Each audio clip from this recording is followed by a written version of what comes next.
नमस्कार, आप देख रहे हैं डीटीवी भारत और मैं हूं आपके साथ निर्भय किशोर। जिस तरीके से मुख्यमंत्री नीतीश कुमार की कैबिनेट बैठक में ये उम्मीद की जा रही थी कि बगहा को राजस्व जिला घोषित किया जाएगा, उस पर एक बार फिर से जो उम्मीदें थी उस उम्मीदों पर पानी फिर गया है। बैठक में यानी कि कैबिनेट बैठक में जिस प्रस्ताव की उम्मीद की जा रही थी कि इस बार प्रस्ताव जो होगा वो पास हो जाएगा, वो नहीं हुआ। मुख्यमंत्री नीतीश कुमार की कैबिनेट बैठक खत्म हो गई और इनमें कुल 13 एजेंडों पर मुहर लगी है। इन 13 एजेंडों में कई विभागों के जो प्रस्ताव हैं वो पास हुए हैं, लेकिन जिस उम्मीद के साथ इस बार ये कयास लगाए जा रहे थे कि मुख्यमंत्री नीतीश कुमार और उनकी जो कैबिनेट है, जो लंबे अरसे के बाद और काफी इंतजार के बाद, क्योंकि इंतजार बहुत दिनों से चल रहा था, इससे पहले भी प्रस्तावित था कि वाल्मीकि नगर में नीतीश कैबिनेट की बैठक होगी, लेकिन पंचायत चुनाव के कारण वो बैठक रद्द कर दी गई थी। और दोबारा आज जब ये बैठक हुई तो इस बैठक में उम्मीद लगाए जा रहे थे कि बगहा को राजस्व जिला घोषित किया जा सकता है। 26 सालों से ये मांग चल रही थी और इस मांग का शायद अंत होने वाला था, ऐसे लोगों के मन में उम्मीद थी, क्योंकि जिस तरीके से वहाँ के लोगों का और खास करके जो जेडीयू या फिर बीजेपी राजद के जो नेता रहे हैं, क्योंकि बगहा को राजस्व जिला बनाने के लिए कई बार इसे राजनीतिक एजेंडों के तौर पर भी शामिल किया गया। पिछले दिनों खुद जेडीयू के जो नेता हैं उन्होंने भी इसकी मांग की थी, लेकिन इन सारी मांगों के बाद नीतीश कैबिनेट की इस बैठक में इस प्रस्ताव को मंजूरी नहीं मिली है। यानी कि एक बार फिर से जो बगहा को राजस्व जिला बनाने की बातें कही जा रही थी वो बात धरी की धरी रह गई। लेकिन इस बैठक में क्या कुछ खास हुआ, किस तरीके और कौन कौन से विभागों के एजेंडे पर मुहर लगी, आपको एक बार वो समझा देते हैं। सबसे पहले आपको बता दें कि सबसे पहला जो आज की बैठक में जो एजेंडा था वो था अल्पसंख्यक कल्याण विभाग का। इसमें बिहार राज्य वक्फ विकास योजना अंतर्गत अंजुमन इस्लामिया, एक मुरादपुर और दूसरा जो अशोक राजपथ स्थित है, उन्हें फिर से और पुनर्निर्माण हेतु पटना वक्फ बोर्ड स्टेट संख्या 2146 के पुनर्निर्माण हेतु कार्यकारी एजेंसी बिहार राज्य भवन निगम लिमिटेड को 5,64,00,000 रुपए दिए गए हैं। यानी कि कह सकते हैं कि एक बार फिर से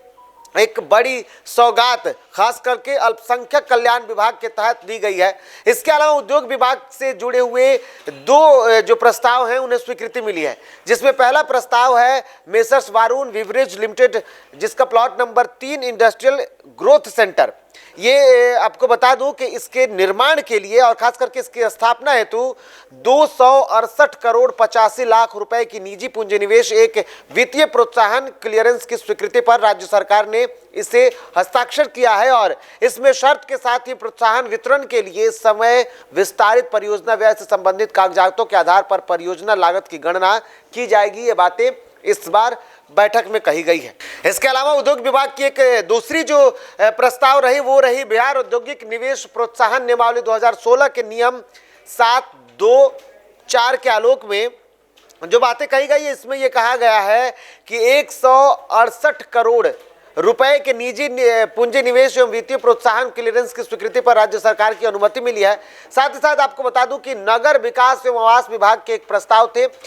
इसमें दो प्रस्ताव थे, माफ कीजिएगा, नगर विकास एवं आवास विभाग के दो प्रस्ताव थे। इसमें बिहार नगर पालिका नगर योजना यानी कि टाउन प्लानिंग पर्यवेक्षक संवर्ग संशोधन नियमावली 2021 की स्वीकृति मिली है। यानी कि इसमें कुछ संशोधन हो सकते हैं। आपको बता दूं कि अगले साल चुनाव होना है और ऐसे में नगर विकास विभाग के द्वारा पहले ही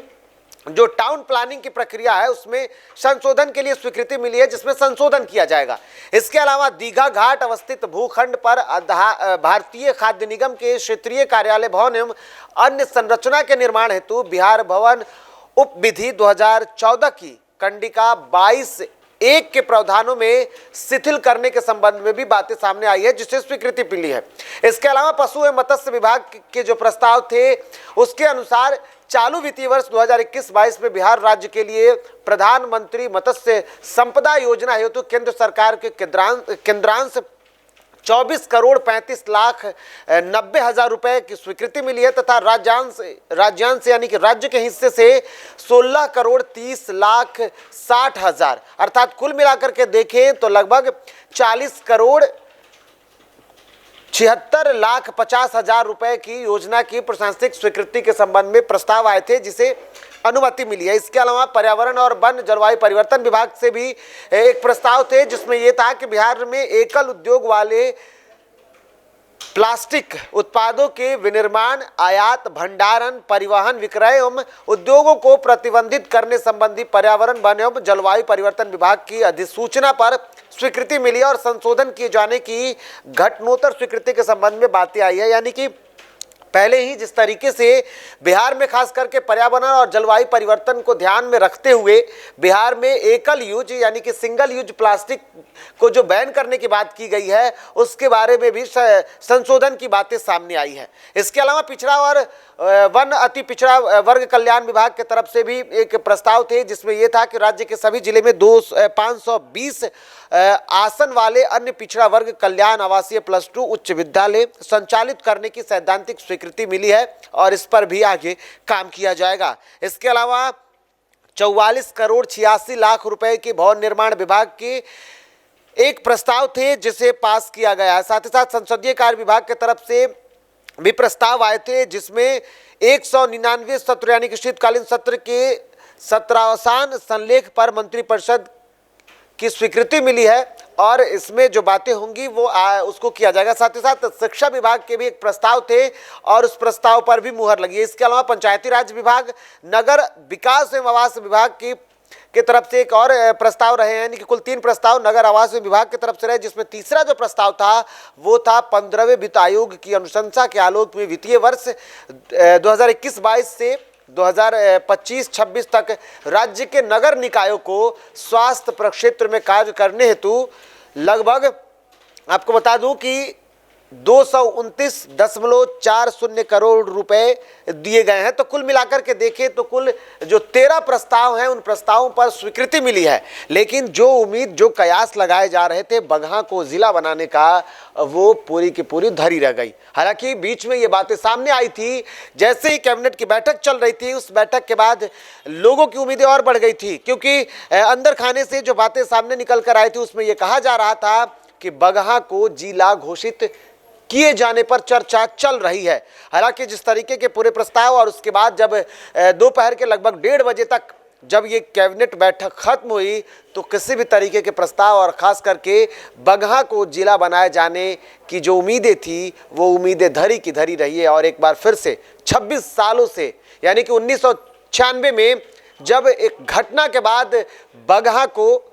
पुलिस जिला में तब्दील किया गया था, पुलिस जिला बनाया गया था, एक प्रशासनिक महकमा वहां तैयार किया गया था, तभी से ये उम्मीद की जा रही थी और तभी से ये मांग लगातार चल रही थी कि बगहा को पूर्ण रूप से राजस्व जिला घोषित कर दिया जाए, क्योंकि जितने भी मापदंड होते हैं एक पूर्ण रूप से जिला के लिए वो बगहा पूरा करता है। लेकिन वो कयास आखिरकार एक बार फिर से टलता हुआ दिख रहा है और मांगे आगे भी जारी रहेगी। फिलहाल इतना ही, नमस्कार।